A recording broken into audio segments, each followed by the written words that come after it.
मैं बेचारी नहीं हूँ। जी हाँ दोस्तों, आपका स्वागत है मेरे चैनल ऑसम भोजपुरी पर।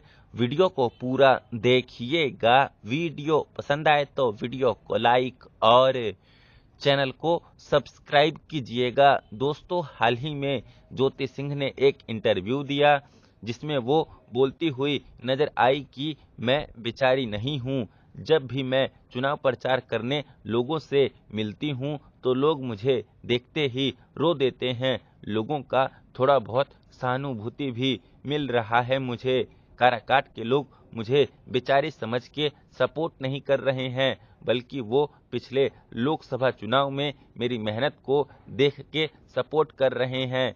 साथ ही वो अपने इस इंटरव्यू के दौरान बोलती हुई नजर आई कि पवन सिंह दिल के बुरे इंसान नहीं है। मुझे पता है क्योंकि मैं उनकी पत्नी हूं, मैं उनके साथ रह चुकी हूं। साथ ही वो अपने इस इंटरव्यू के दौरान एक बार फिर से बोलती हुई नजर आई कि मेरा रिश्ता पवन सिंह के आसपास रहने वाले लोगों ने खराब किया है। मुझे उम्मीद है कि एक दिन पवन सिंह मुझे जरूर समझेंगे। साथ ही वो अपने इस इंटरव्यू के दौरान दोबारा से पवन सिंह से समय मांगती हुई नजर आई बातचीत करने के लिए। खैर, आप लोग ज्योति सिंह के इन बयानों को कैसे देखते हैं, कमेंट करके जरूर बताइएगा। धन्यवाद।